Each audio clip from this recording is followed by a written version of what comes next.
Before we start the meeting, is the Minnesota Alliance here? No? Okay. Give Javon a minute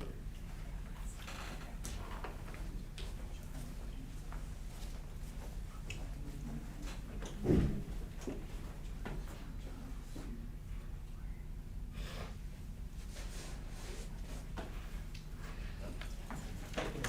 Yep.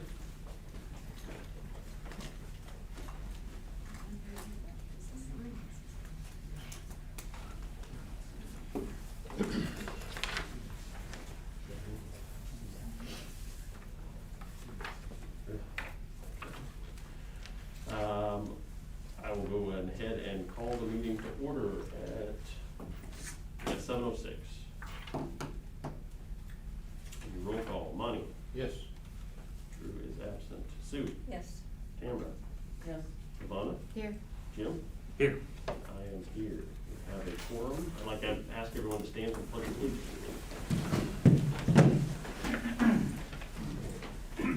I pledge Allegiance to the flag of the United States of America and to the republic for which it stands, one nation, under God, indivisible, with liberty and justice for all. Thank you. Entertain a motion to approve the agenda. So moved. Thank you, Sue. Second. Thank you, Monty. All in favor? That's everyone. And we've got a bigger audience than normal. Looks like we've got some recognition. We'll turn it over to Tom and let him recognize some of our students. Okay, just want to take just a moment to recognize some of the fantastic things that our students and staff are doing. Tonight we have 3 recipients of All-State Choir. We have Aubrey Johnson, Dakota Ray, and Jacob Backus. Everybody here? I think they're all here. Yeah. Okay, we'd like to recognize them. Mrs. Shoup, you want to talk just a little bit about all the work that they put in and what they have in front of them? Sure. So we start as soon as school starts, the first weekend in September is the first round of auditions. They have to learn a solo song and they have to sight read at that round. And then they take the top scores, and then the first weekend in October, they had the state audition and they had to learn a whole new song and sing that for judges, and then they compile all their scores. There's about 3,000 kids across the state of Missouri that do this, and they end up with a little less than 200, and 3 of them are right here, so.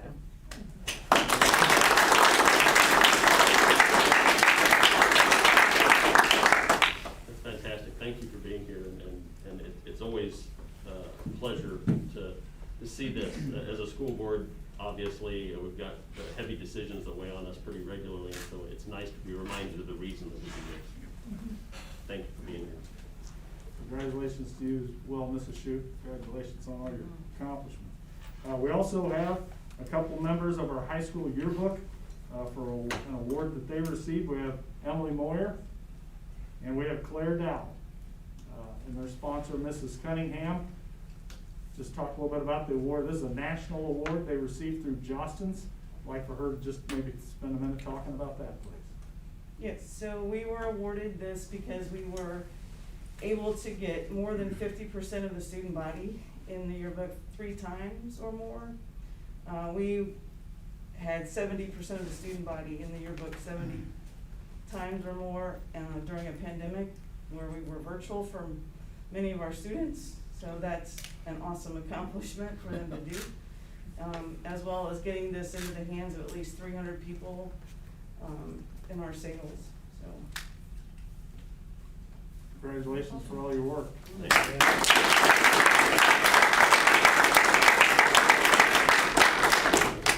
Thank you all for being here. Again, it's nice to shine a light on the achievements of the students and the hard work of the teachers. We appreciate it. Thank you. Thank you very much. Thank you. And you're welcome to stay, but don't feel like you have to. Mass migration.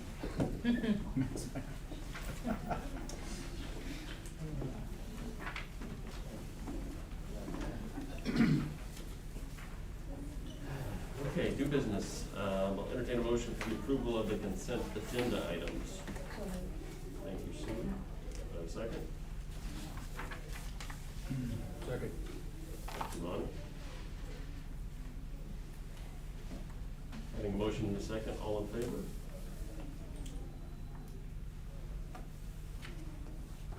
Is everyone 6-0?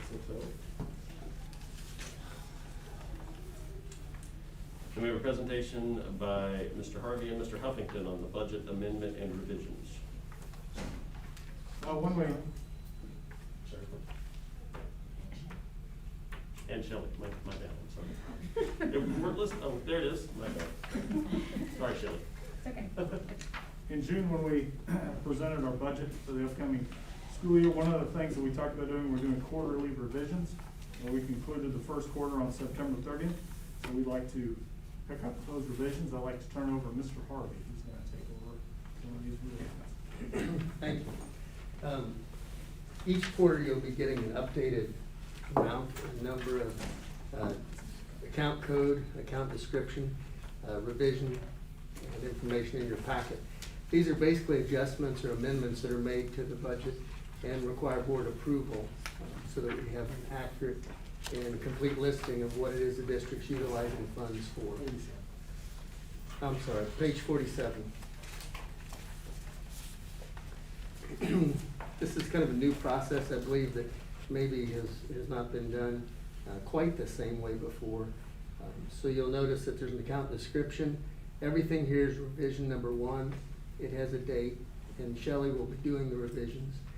And then there's an amount and a note. So on the far right side, the X notes expenditures.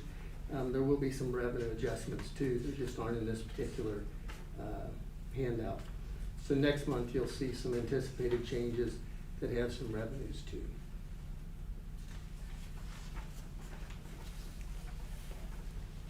The very bottom, page 50, you have a total amount of revisions that were made.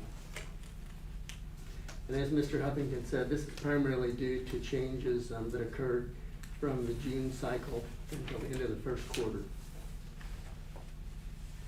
So are all of them adjusting the amounts, or are there some new line items as well? There are some new line items in that area, things that weren't necessarily included in the initial budget.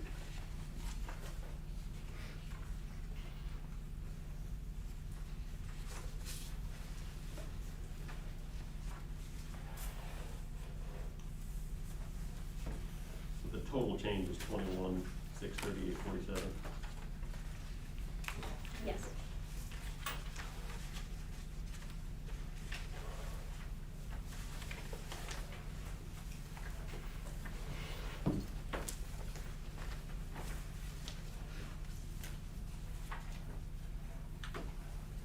Questions, comments?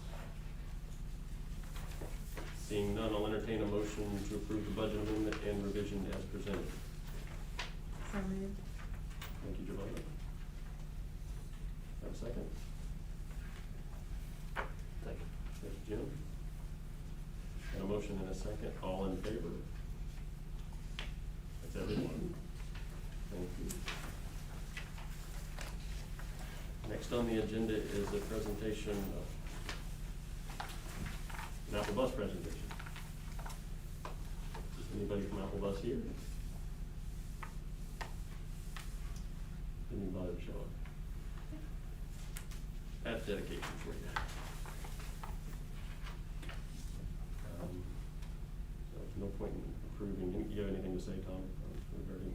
We're just continuing to work with Apple Bus, trying to fill as many open bus positions as we can. I've had a really good response from our staff. We've reached out to our staff asking if anybody would be interested in earning their driver's license to help the district. I've actually had 4 or 5 people reach out, and we've got them to start looking at the application process. So I just appreciate our staff taking that on. Just one additional thing that we've asked of them, and people have stepped up. So I'd like to say thank you to our staff. And thank you to the parents. administrators, everybody's had to deal with the issues that we've had with the buses. It's not easy to find people right now.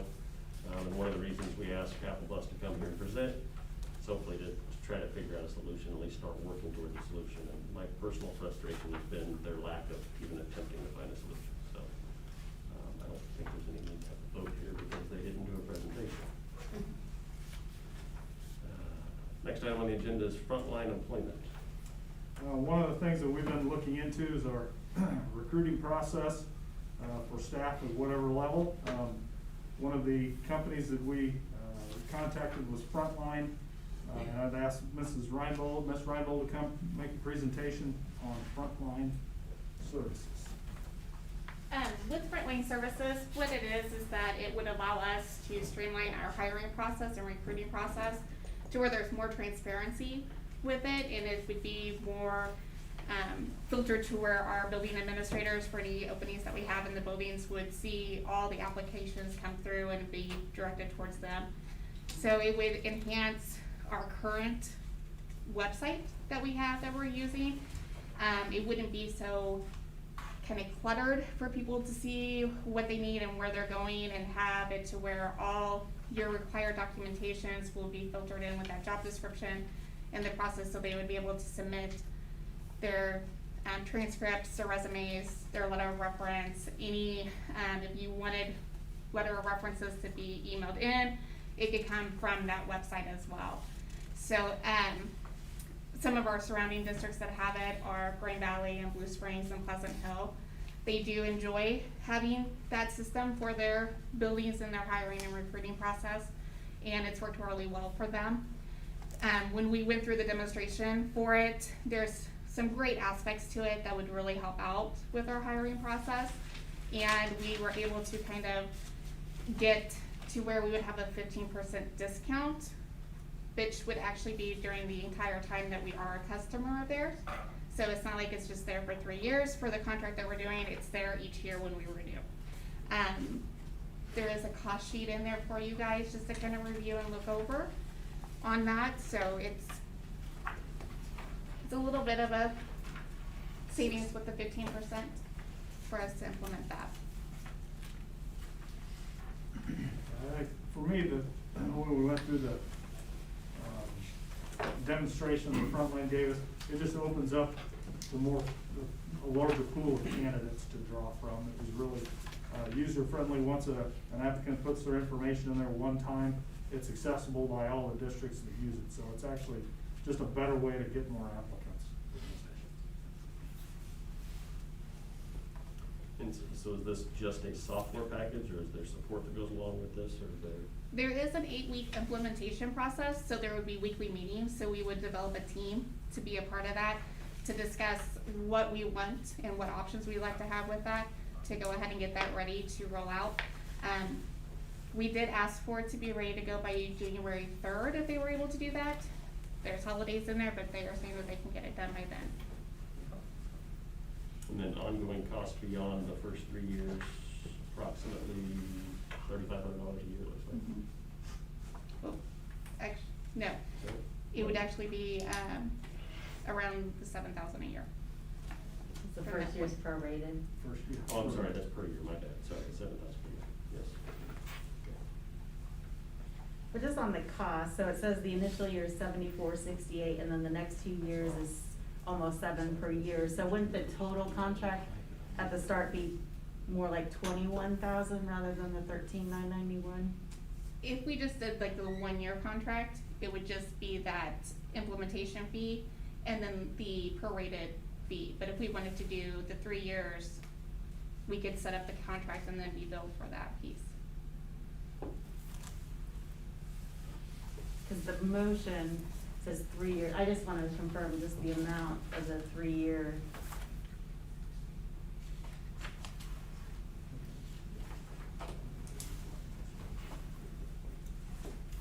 I see what you're saying. So the total is actually the $13,991 plus the $74.68. Right, so it's like, it's 21,459.17. To be that total. Yeah, or if it's 1 year, it needs to be, so whichever the amount. Would it be best practice? It wouldn't make sense to do a whole new thing for just 1 year. You're probably gonna wanna do it at least 3, so I would think that we would wanna do 3. Well, the third year is actually free if you do it 3. You just do, if you do 1 or 2, you're paying the same amount, so. Yeah. Well, The let's, new- The new total will be 21,459.17, yeah, if I did that right. that's what I got. If I'm reading that bid sheet correctly. Is that paid annually, or is that paid all upfront? The first year would be paid up front for that, once they implement that, and then from that point on, I see. annual. Questions? So any kind of line budget, anything in the budget for this? No, that would be part of the next revision. Coming January.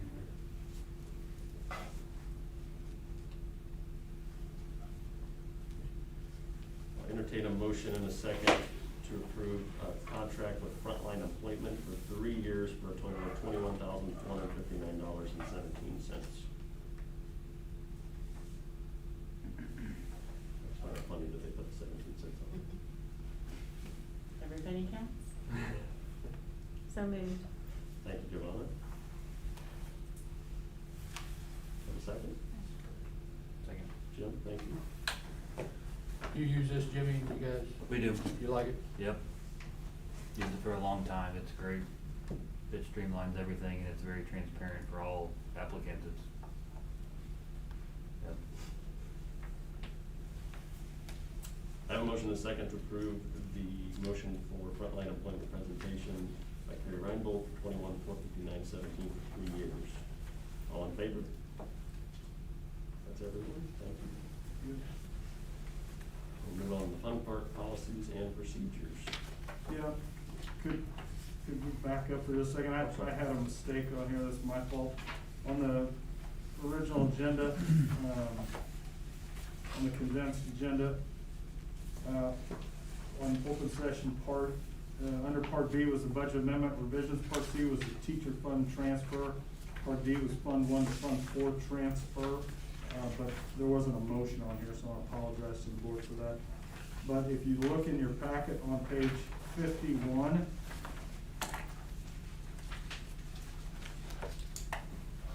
I want to thank Mr. Harvey for recognizing this. We've got an opportunity, especially with our bond project going on, to make a couple of transfers within our funds. First one there is the teacher fund transfer. Historically, this has been done at the end of the fiscal year. And what it does is when we pay staff, we pay them out of the teacher fund, which is Fund 2. And we just continue to let that fund decrease in balance throughout the course of the year. And at the end of the year, we transfer out of general funds to equalize, because at the end of the year, it has to be a balanced fund. If we do those more often, if we make those transfers more often, it'll reflect more accurately in our fund balances with our operating fund, our general fund, and our teacher fund. So it's just a good practice to get into transferring that on a more regular basis. Mr. Harvey, is that correct? Yes, sir. Okay. And I'll just go ahead, I'm gonna turn it back over to you here real quick for this question. Then the next item is item D, Fund 1 to Fund 4 capital projects transfer. The school district's allowed, in compliance with Missouri Section 163.031.6, to transfer money from the general fund to the capital projects fund. One time during a school year, it has to be done by the end of the school year. Last year, the district did not take advantage of that in the 2020-21 school year. If the board is interested in doing that, the scenario of where the board is right now, the top item, reserves per current ASBR, that shows where you are right now. If you want to go back and capture fund transfer from Fund 1 into your capital projects fund, that would be a transfer of $860,770. The district could utilize that as long as they stated within the motion that would be used to complete any necessary projects relating to the 2020 bond priorities. So it would give you the opportunity as a district to use those funds toward anything that is not completed that was initially identified in the bond project. It's the board's pleasure as to whether you do that, but this would allow you to do it out of the last fiscal year. And you'll still have that opportunity to do it this current fiscal year with additional funds should they be available. But if you don't do this, you lose the opportunity from the last fiscal year. So so that was gonna be one of my questions, can you take advantage of it during the current year? So the answer is yes, so this is going Correct. retroactive. This is retroactive. But there's still the current opportunity. Correct. And then how do you determine that the number is, the transfer number is 860,770? That's a calculation, and it's done by DESI. I did it too, and we had Westbrook do it. The formula is 7% of your SAT by your weighted ADA transfer. And I can show you the formula, how I calculated it, but that's actually taken off the DESI website and reviewed by Sure. the audit team too. Oh, I see it up there, sorry. So you're fine. Basically, this gives us funds to use towards bond issue projects if we can't Correct. fund them as well. What happens if we don't use the money? Does it stay in that fund then? Yes. And then does it have to be an explicitly named project from the bond, like, or if it was because of an addition because of work that was done that was realized? That's why my recommendation is to consider any necessary projects relating to the priorities. I think your Okay. priorities were broad enough that you probably will be able to cover that. And I checked with the auditor on that to make sure that they would be comfortable with that when they audited next year. And I think, and you all know better than I do, but when I looked at the priorities, it was safety, security, and pretty broad. So I think you'd be safe unless you have a project that doesn't fall within that. At the rate we're going, we're gonna need to change orders anyway, so. So help me with the wording, Mr. Harvey, to make sure I do it properly. There's on D, the highlighted portion on page 51, that is basically the motion itself. Fund 1 to Fund 4, capital projects transfer to complete any necessary projects relating to the 2020 bond priorities in the amount of $860,770. I move what he said.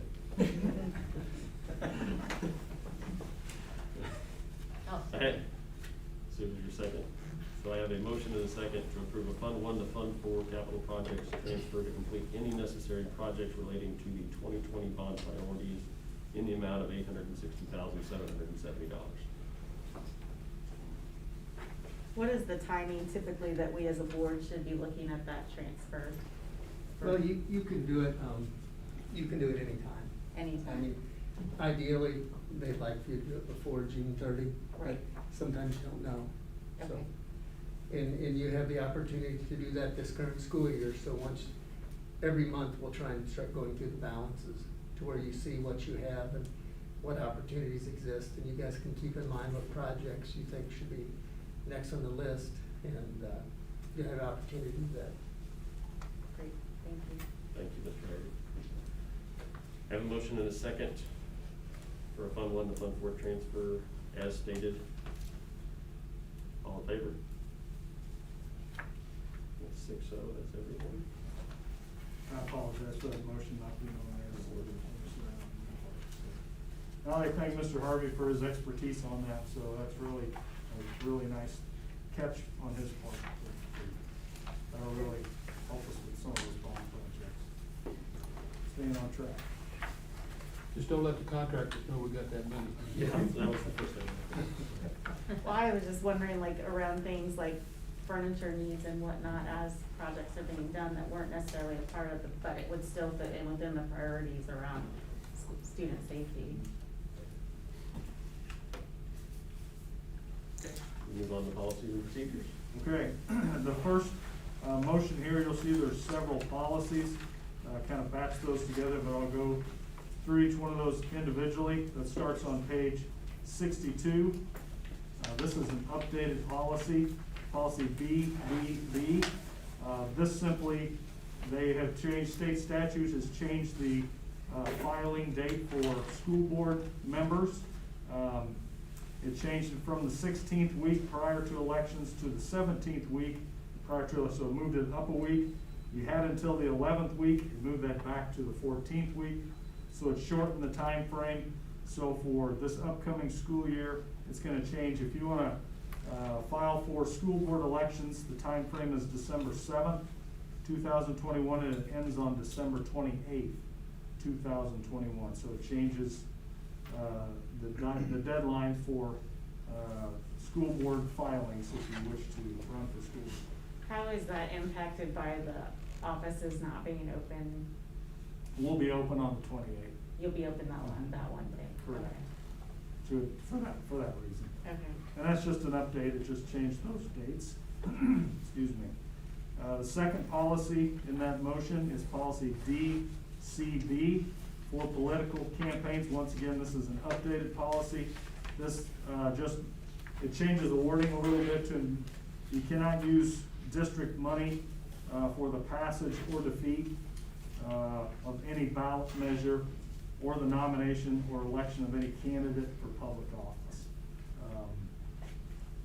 It just changes the wording on that a little bit, and that's just an update on that one. Any questions on DCB? The third one on there, this is a new policy. This is policy JHDC.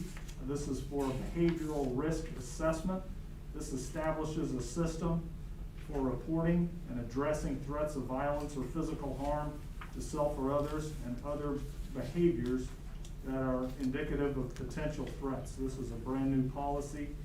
What we do is we would develop a behavior risk assessment team. Individuals would be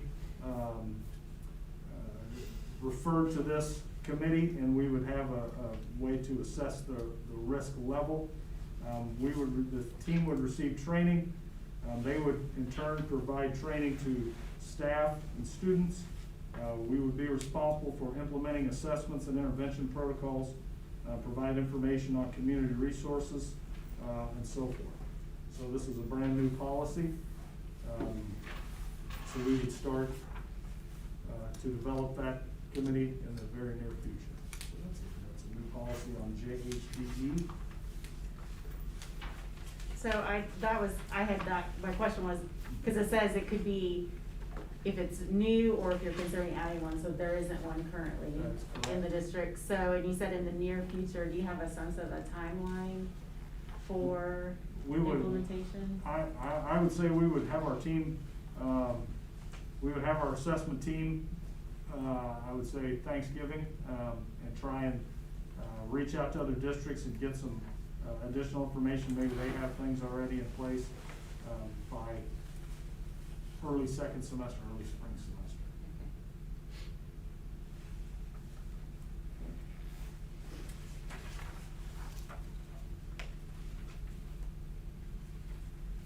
Other questions on JHDE?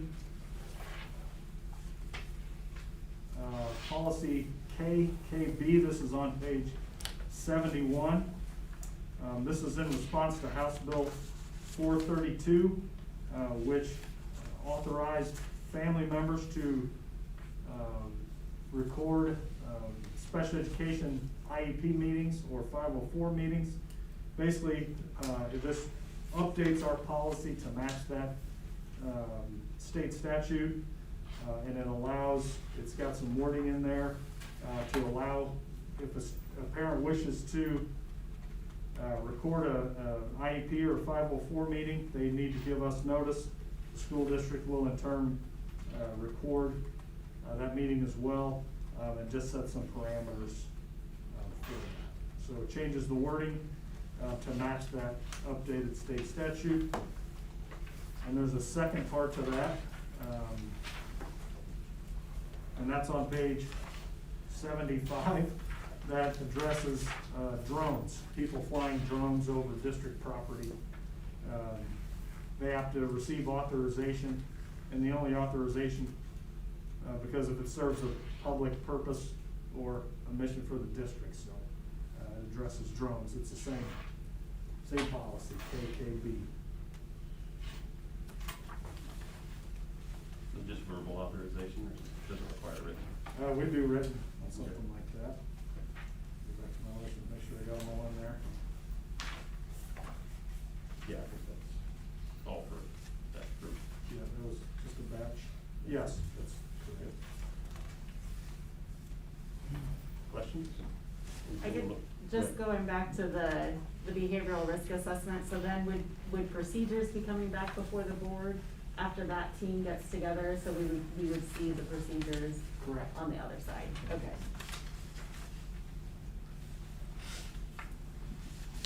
I have a motion to approve the 2021 C policies BBB, DCB, JHBE, KKB as presented. So moved. Thanks, Sue. Is there a second? Second. Thanks, Bonnie. Seeing a motion and a second, all in favor? Okay, lots of, sorry. That's everyone, 6:30. There's more procedures. Yes,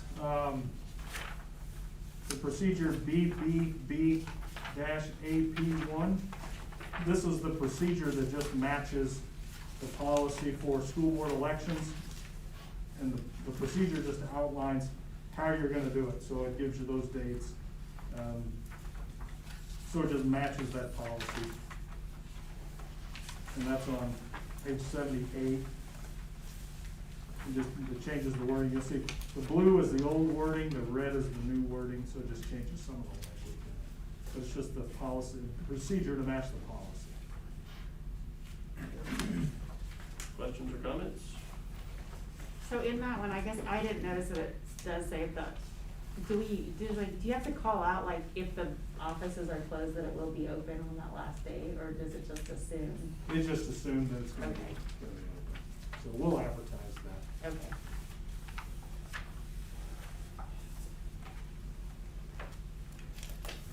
I entertain a motion and a second to approve the 2021 C procedure BBB-AP1 as presented. So moved. Thank you, Jim. Do I have a second? Thank you, Sue. Seeing a motion and a second, all in favor? That's everyone, thank you. One more policy. Okay, this one is on page 80. This is a brand new policy, sexual harassment under Title IX. This one just continues, as far as the administration of Title IX of the Educational Amendments Act of 1972. It just includes non-discrimination on the basis of sex. It outlines that, gives some definitions, talks about reporting, how to report sexual harassment or Title IX retaliation. It designates the board to authorize an individual to serve as Title IX coordinator, very similar to the district compliance officer. For Oak Grove, that is the assistant superintendent. I would like to request that the board authorize the assistant superintendent to serve as the Title IX coordinator. An alternate compliance officer is the superintendent of schools, and that's for compliance. Same thing here. Authorize the superintendent to serve as the alternate compliance officer for Title IX. A lot of the procedures would look the same as the compliance officer. It just goes on to include the definition for sexual harassment according to Title IX. It also mandates district employees to report incidents of sexual harassment in the district, so that mandates that.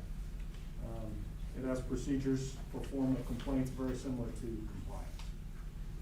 So this is policy ACA. It's got a grievance process. It's pretty lengthy, but it's not unlike what we already do. When we highlighted sections, we'll go with the recommended amount of days. There's multiple things here. Yes, I'm Recommended sorry. business days. Yes, it's got recommended days. I we'd like to adopt those timelines. 20 business days to receive notice of formal complaint, 5 business days, for the appeal, yes, correct. So one thing I couldn't find when looking through, it was clear, well, I wondered if we had a Title IX coordinator, so that helps to know that it's recommendation that it's the assistant superintendent. But it also talks about the investigator in the process. Is that an external investigator that is assigned, or is that an internal investigator? It could be either one. We would designate that person, and you also designate kind of a third party to make a determination on that as well. So there's a few pieces. Yeah, I think it would depend on the circumstances, whether it would be internal or external. And is this then similar to like what they did in universities? It's been a while ago because of when I was still teaching. But where if you hear discussion of harassment in the classroom, you are then mandated to report that then to the Title IX officer, even if it's a student just saying something. Correct. Okay.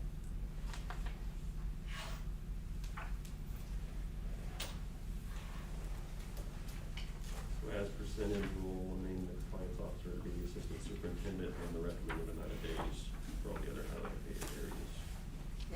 And the superintendent as the alternate. The superintendent is the alternate, yes, thank you.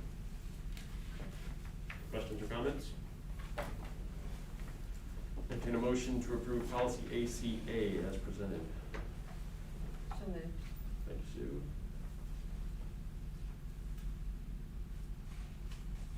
Do I have a second? Second. Thank you, Jen. A motion and a second, all in favor? That's everyone? Thank you.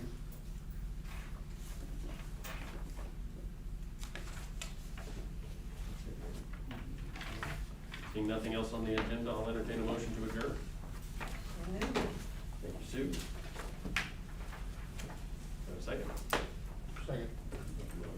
Can I make them, did we also go back into closed session Yes. briefly? Yep. So we have a motion and a